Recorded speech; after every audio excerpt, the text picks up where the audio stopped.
Welcome to the deep dive. Today, we're really getting into something huge, how artificial intelligence has profoundly reshaped, well, everything about childhood and learning. Yeah, profoundly is the right word. We're drawing heavily from AI's childhood revolution, learning, humanity, and the future of growing up. It's a great source that looks at how AI didn't just, tweak education. It redefined growing up itself. Absolutely. So our mission today is to unpack these revolutionary changes AI brought. We'll look at the amazing potential, sure, but also some really unexpected challenges and maybe try to understand what it means for learning to be, well, human in this era. And it's important to grasp the scale, right? By 2029, the picture of a classroom, blackboards, rows of desks that was basically gone, extinct. Really? That fast? Oh, yeah. Instead, think personalized AI tutors. Yeah. Custom lesson plans adapting in real time. Kids taking augmented reality field trips to ancient Egypt from their living rooms. It wasn't just an evolution. Education was completely rewritten. And the source points out this wasn't just for, the elite or a few tech hubs. Not at all. By 2026, these AI platforms were already laying the groundwork. They offered tailored education for, pennies, literally pennies, which became a lifeline for millions of families who just couldn't afford traditional schooling anymore. It scaled personalized learning in a way bricks and mortar never could. And the initial concept seemed so, simple, almost elegant. You plug in the AI, you upload the curriculum, and boom, kids learn at their own pace. Perfectly customized. It sounds ideal on the surface. Totally. The efficiency was undeniable. But here's where it gets really interesting and maybe a bit concerning. By 2028, things took a turn, a pretty significant one. Right, we did. AI wasn't just teaching math facts anymore. It started profoundly shaping how kids were interacting with the world, how they saw things, how they related to others. Right. It went beyond academics very quickly. And this split emerged, didn't it? This dichotomy. Some people were hailing it as this incredible revolution, unlocking potential we never imagined. While others were starting to see it as, a crisis, a deep one. A crisis of what, exactly? A crisis of human connection, fundamentally, in the age of these incredibly smart machines. I remember that pivotal moment in 2027. It seemed to crystallize the fears. That viral news story. Oh, yeah. The 7-year-old. Exactly. Enrolled in an AI program, diagnosed with emotional disassociation. That term alone is chilling. It is. And the details were stark. This kid could apparently solve advanced calculus. Incredible for a 7-year-old. Right. Brilliant. But struggled to hold eye contact. Couldn't really hold a basic back-and-forth conversation. Wow. So brilliant calculations, but this profound disconnect socially. Precisely. And that story wasn't some isolated freak event. It was like a warning sign. A canary in the coal mine. You could say that. By 2028, researchers were definitely tracking this. A growing number of kids whose early years were guided more by these adaptive algorithms than by human teachers or even, regular caregiver interactions. So the AI was becoming the primary teacher in a very broad sense. In many ways, yes. And there was this quote from a psychologist around that time that really stuck with me. AI is brilliant at teaching logic, but it doesn't teach empathy. Oof, that hits hard. Doesn't it? It suddenly wasn't just about what kids were learning anymore. The focus shifted to how this way of learning was shaping their ability to be human, to connect. That's a really critical point. When you say it challenged how they were learning to be human, what did that look like practically? Beyond just, say, struggling with eye contact. Well, think about it. So much of learning empathy and social skills comes from, the messy stuff, the unpredictable parts of dealing with other people. Okay. AI could simulate a discussion, maybe, but it couldn't replicate, the feeling of a real argument with a friend and then making up, or reading subtle body language cues, or that shared moment of laughter over something silly, or figuring out how to compromise when you really don't want to. Right, the organic, sometimes difficult interactions. Exactly. Those moments of social friction and then resolution. That's what builds emotional understanding, resilience. These kids were becoming super efficient learners, optimized for information intake, but maybe missing out on developing that social intuition. Which understandably led to a reaction. Oh, big time. The parent techlash in early 2028, that term really captured the mood, didn't it? It did. Social media just exploded.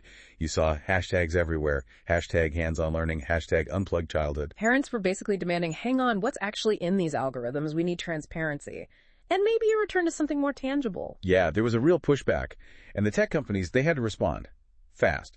By mid-2028, you saw them scrambling. What kinds of things did they do? Well, Google's AI tutor, Athena, for instance, They rolled out these emotion modules. Okay. The idea was to try and simulate peer interactions, encourage social learning, bake empathy practice into the code somehow. Trying to program empathy. That sounds ambitious. Ambitious is one word for it. At the same time, you saw independent platforms like Humankind Academy suddenly booming. Why them specifically? Because their whole model was about blending. They used AI for some lessons, sure, but combined it with real-world, hands-on stuff, gardening, team sports, group projects, actual human interaction. So a hybrid approach. Exactly. And I remember a founder from one of those platforms saying something like, AI is a tool, not a parent. Our job is to strike a balance between innovation and humanity. That really summed up the shift in thinking. A necessary correction, it sounds like, finding that balance. Definitely. It became clear that just throwing more advanced AI at the problem of education wasn't the whole solution. Not even close. So even with this techlash pushing back, the AI revolution wasn't, rolled back entirely. It wasn't a failure across the board. Not at all. In fact, for many kids, it was actually solving problems that traditional education had struggled with for ages. What were some of those big wins? Oh, the breakthroughs were real, and they were significant for millions. Take accessibility. That's a huge one. Right. In places, really underserved areas where maybe there wasn't even a physical school nearby, AI provided quality education.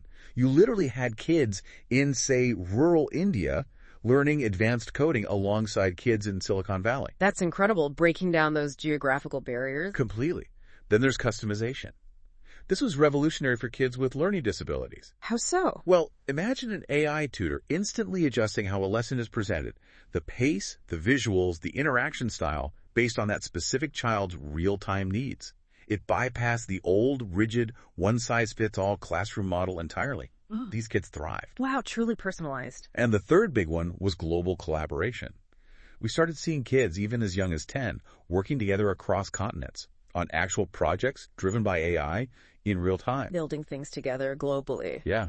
Fostering this sense of global citizenship and collaborative problem solving that just wasn't possible before on that scale. Okay, so those are undeniable benefits, huge upsides. Absolutely. But as you said, the backlash, the parent techlash, it did leave a mark. It definitely did. Yeah. Parents kept pushing for more transparency, educators started calling for clear limits, and governments actually began stepping in, starting to regulate AI's role, especially in early childhood development. So the genie was out, but people were trying to sort of put some guardrails around it. That's a good way to put it. Everyone realized you couldn't just let it run wild, especially with young kids. So as 2029 wrapped up, the picture was complicated? Very. One thing was crystal clear, though. This AI first generation, they were different, fundamentally different. So, You had kids speaking multiple languages by age 6, thanks to AI language tutors, kids creating complex apps before they even hit high school. Their cognitive skills were often off the charts in certain areas. but it wasn't just skills, was it? No, that's the fascinating part. Their whole childhood had a different texture.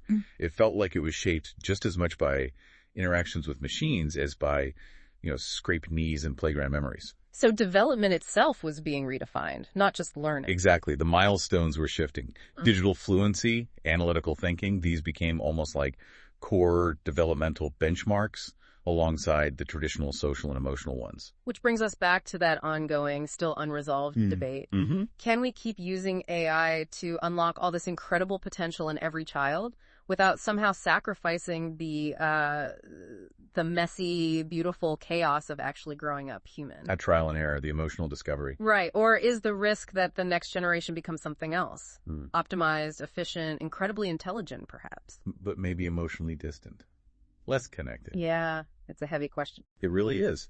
And honestly, looking forward from that point in 2029, the future of learning was still very much a question mark. Who gets to write the next chapter? Is it us parents, educators, or are the algorithms kind of writing it already, whether we fully grasp the long-term implications or not? So thinking about all this, what does it mean for you, listening now, as you consider technology's role in shaping the next generation? This whole deep dive, it really leaves us with a pretty compelling thought, doesn't it? It does. Is optimized efficiency truly the ultimate goal we should be aiming for in human development? Or is there something absolutely irreplaceable in that unpredictable, sometimes inefficient, but deeply human path of connection, empathy, and emotional growth. Something that AI, just by its very nature, might always struggle to replicate. Exactly, something to really think about.